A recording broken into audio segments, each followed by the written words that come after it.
বেহেশত কিংবা দোজখের নিশ্চয়তা আল্লাহ ছাড়া কেউ দিতে পারে না। ধর্মীয় প্রতিশ্রুতিকে ভোটের হাতিয়ার হিসেবে ব্যবহার করা হয়। মুক্তিযুদ্ধের প্রশ্নে নতুন কোনো নৈতিক সার্টিফিকেট দেওয়ারও সুযোগ নেই।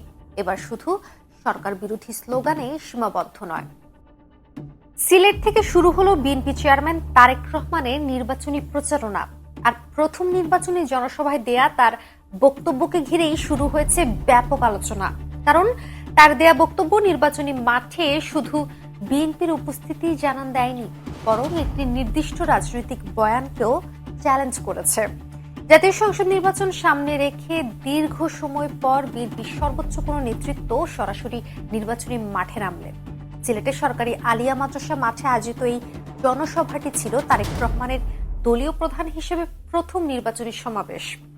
ঐতিহাসিকভাবে সিলেট বিএনপির রাজনীতিতে প্রতীকী গুরুত্ব বহন করে, কারণ একসময় এখান থেকেই তার মা অর্থাৎ সাবেক প্রধানমন্ত্রী বেগম খালেদা জিয়া নির্বাচনী প্রচারণা শুরু করতেন হযরত শাহজালাল ও শাহপরানের মাজার জিয়ারতের মধ্য দিয়ে।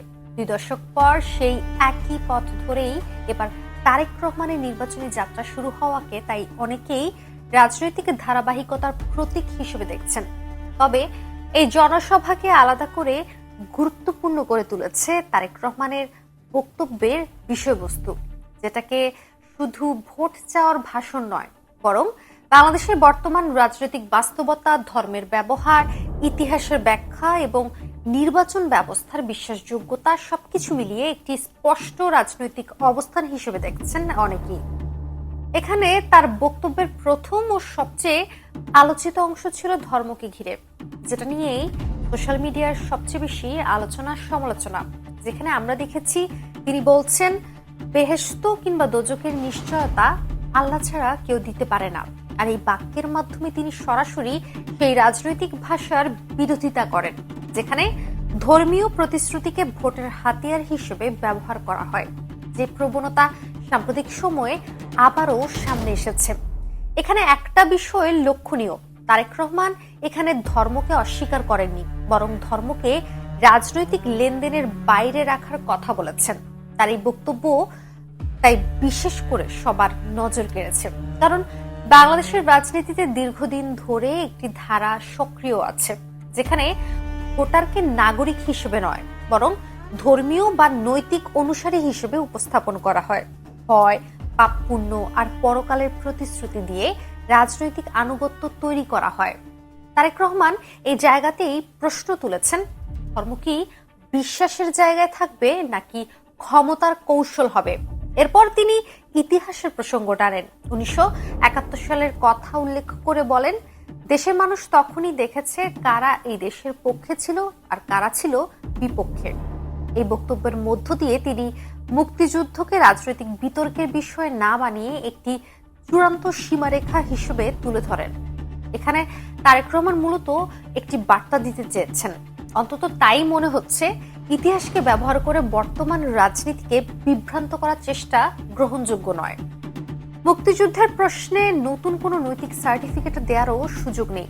তার বক্তব্যের আরেকটি গুরুত্বপূর্ণ দিক ছিল নির্বাচন ব্যবস্থা, বিশেষ করে পোস্টাল ব্যালট। তিনি এটিকে ভোটের নামে ডাকাতি বলে উল্লেখ করেন।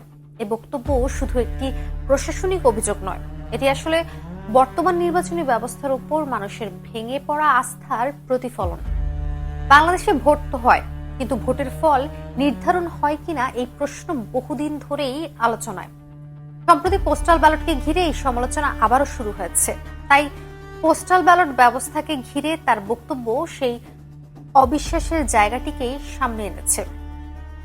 তার এই বক্তব্যের পর কিছুটা হলেও বোঝা যাচ্ছে তারেক রহমান মূলত জামায়াতের রাজনৈতিক ট্যাকটিকেই লক্ষ্য করে কথা বলেছেন। কারণ জামায়াতের রাজনীতির দুটি প্রধান স্তম্ভ রয়েছে, একটি হলো ধর্মীয় বয়ান আর অন্যটি হলো ইতিহাসকে পাশ কাটিয়ে যাওয়ার চেষ্টা। আর তিনি ঠিক এই দুই জায়গাতেই কথা বলছেন। এছাড়াও তিনি জনগণকে ঐক্যবদ্ধ হওয়ার আহ্বান জানান। ধর্ম, ইতিহাস ও নির্বাচন এই তিনটি বিষয়কে ব্যবহার করে জনগণকে বিভ্রান্ত করার চেষ্টা চলছে বলে তিনি সতর্ক করেন। এই বক্তব্যে তিনি নিজেকে কেবল দলীয় নেতা হিসেবে নয়, বরং একটি রাজনৈতিক প্রক্রিয়ার সমালোচক হিসেবেও উপস্থাপন করেন।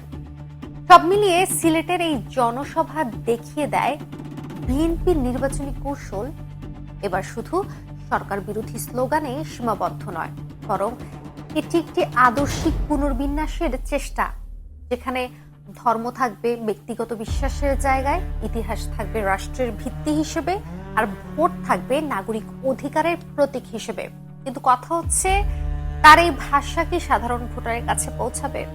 বাংলাদেশের রাজনীতিতে আবেগ, পরিচয় আর ভয় এখনো শক্তিশালী শক্তি, কিন্তু অন্তত এই প্রথম জনসভায় তারেক রহমান ইঙ্গিত দিয়েছেন তিনি সেই পুরনো খেলায় নয়, বরং রাজনীতির ভাষা বদলানোর চেষ্টায় মাঠে নেমেছেন। এখন এই প্রচারণা কত দূর যাবে, মাঠের রাজনীতিতে কতটা প্রভাব ফেলবে, তার উত্তর দেবে সময়।